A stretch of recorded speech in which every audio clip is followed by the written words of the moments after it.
Assalamualaikum warahmatullahi wabarakatuh. Jumpa lagi dengan saya Iwan Wahyudi di channel Iwan Wahyudi.net. Pembahasan kita hari ini adalah tentang apa perbedaan artikel yang dibayar 50 hingga 50 ribu. Yang kedua, apa yang membedakan artikel itu bisa dibayar lebih mahal. Yang ketiga, saya akan membahas bagaimana supaya artikel kita bisa dibayar lebih mahal. Oke, sudah bisa dimulai ya. Jadi ada pertanyaan kepada saya seperti ini. Mas Iwan, mengapa sebuah artikel itu dengan artikel yang lainnya itu dihargai berbeda? Padahal kedua artikel itu jumlah katanya sama. Yang kedua, tingkat kesulitannya juga sama. Yang ketiga, waktu pekerjaannya juga sama. Jadi ada dua penulis artikel ya. Itu diberikan tugas menulis artikel dengan jumlah kata yang sama. Nah, kesulitannya atau temanya itu sama. Yang ketiga, waktu pengerjaannya itu sama. Nah, mengapa itu dari dua penulis itu kok fee-nya itu berbeda? Nah, baik, akan saya bahas bahwa yang membedakan artikel itu dibayar 500 hingga atau hanya 50 ribu rupiah ya. Itu adalah yang pertama adalah authority. Authority itu sebagaimana yang kita bahas sebelumnya adalah tingkat kepercayaan publik kepada penulis tersebut. Jadi misalkan contoh yang mudah adalah satu penulis itu mempunyai web sendiri. Nah, sedangkan yang lain tidak memiliki. Atau yang satu penulis itu sudah berpengalaman beberapa tahun, sedangkan yang lain baru mulai. Atau yang satu penulis ini sudah menerima banyak klien ya, sedangkan yang satu lagi baru memulai. Nah, itu tingkat kepercayaan klien itu tentu berbeda. Terus yang kedua setelah authority adalah jam terbang. Jadi jam terbang ini di sini saya artikan bahwa yang penulis yang satu ini sudah menulis buku. Jadi setelah menulis banyak artikel, dia meningkatkan skillnya dengan menulis buku. Sedangkan yang lain masih hanya berkutat dengan menyediakan penulisan artikel. Lalu yang ketiga adalah branding.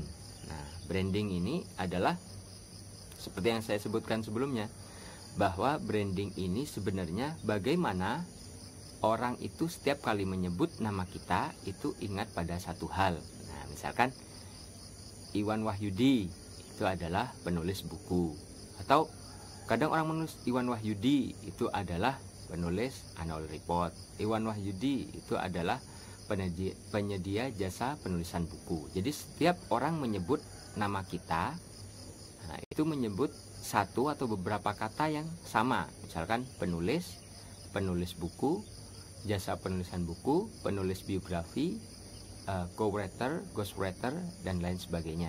Jadi bisa menyebut banyak kata tapi maknanya sama. Nah, branding ini bermanfaat jika kita menawarkan sebuah jasa ya. Jadi misalkan saya pribadi sejak awal tahun 2010 itu fokus pada jasa penulisan saja. Nah, saya fokus di jasa penulisan, mulai itu artikel, buku, bukunya juga buku umum, buku biografi, lalu meningkat pada konten perusahaan, seperti itu. Sedangkan mungkin penulis yang lain itu selain dia menulis buku ya, jasa penulisan buku, dia menawarkan jasa tapi yang tidak satu jenis ya. Jadi dia menulis buku juga, tapi dia menjual barang yang tidak berkaitan dengan dunia perbukuan, seperti itu. Lalu pertanyaan selanjutnya, bagaimana caranya supaya kita bisa naik? Nah, maksudnya naik di sini fee jasa penulisan kita itu bisa lebih mahal lagi. Nah, seperti itu.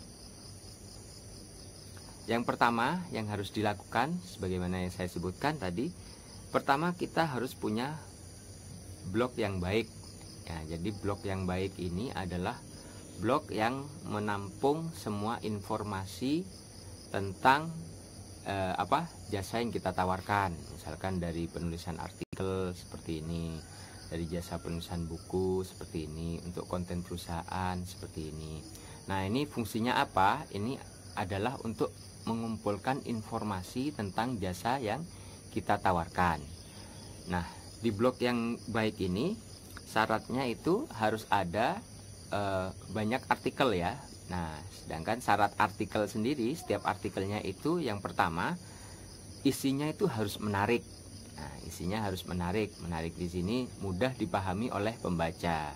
Yang kedua adalah mengandung unsur SEO. Nah, mengapa yang pertama itu harus menarik pembaca? Supaya pembaca itu betah di blog kita. Sedangkan alasan mengapa itu harus mengandung unsur SEO, karena supaya blog kita itu mudah terindeks dengan Google. Nah, pengaruhnya apa? Kalau kita mudah terindeks dengan di Google ya, setiap kali ada orang mencari misalkan jasa penulisan buku, misalkan dicari di Google, nanti itu blog kita akan muncul di sana. Nah, misalkan dicari penulis kreatif, misalkan seperti itu. Nah, itu blog saya sudah, alhamdulillah sudah ada di nomor 2 di Google. Nah, sedangkan blog-blog yang lain tuh blog besar ya, seperti Kumparan, Kompasiana, nah seperti itu. Selanjutnya, cara untuk menaikkan fee menulis artikel adalah kita sudah ahli menulis artikel, lalu kita mencoba untuk menulis buku. Seperti yang sering saya bahas ya, kalau teman-teman sudah ahli nulis artikel, sudah berpengalaman ya, coba untuk menulis buku. Karena apa? Menulis buku ini tujuannya bukan hanya untuk menambah penghasilan, tapi juga menambah authority, menambah kepercayaan orang kepada kita. Jadi kalau kita sudah nulis buku, lalu ada orang yang meminta penulisan artikel, kita lebih mudah untuk menawarkan fee penulisan yang lebih mahal, seperti itu. Yang ketiga, coba untuk fokus. Nah, jadi coba untuk fokus di sini, misalkan kita sudah punya jasa penulisan, lalu kita juga ingin punya bisnis online ya, maka disarankan untuk bisnis online-nya ini yang tidak jauh dari dunia perbukuan. Jadi misalkan punya jasa penulisan, mau bisnis online, bisnis apa? Ya jual buku saja. Itu kan banyak beragam ya. Buku, mulai buku motivasi, buku panduan. Nah, panduan juga banyak macamnya, panduan menulis, panduan untuk internet marketing, buku agama, buku anak-anak, dan lain sebagainya. Karena apa? Karena orang akan melihat, oh ini penulis jualan buku, itu masih linier ya. Tapi kalau kita misalkan, oh ini penulis tapi nanti menjualnya apa yang tidak linier gitu, itu pasti orang, ini sebenarnya penulis atau apa. Nah, seperti itu ya. Pertanyaan di pembahasan ini semoga menjawab pertanyaan teman-teman ya, yaitu apa perbedaan artikel yang dibayar 50 dan 500.000. Jadi sudah kita bahas ya panjang lebar tadi. Nah, semoga bermanfaat ya. Jangan lupa bagi kalian yang ingin update konten dari kami, cukup subscribe dan nyalakan loncengnya. Jangan lupa juga untuk like, komen, dan share. Dan saya berterima kasih pada beberapa orang yang sudah melayangkan pertanyaan ya pada kami, baik di postingan di YouTube maupun melalui WA, di Messenger, atau langsung di komen di postingan Facebook kami. Insya Allah nanti pasti kami buatkan kontennya ya. Mungkin sekian dari saya, semoga bermanfaat. Assalamualaikum warahmatullahi wabarakatuh.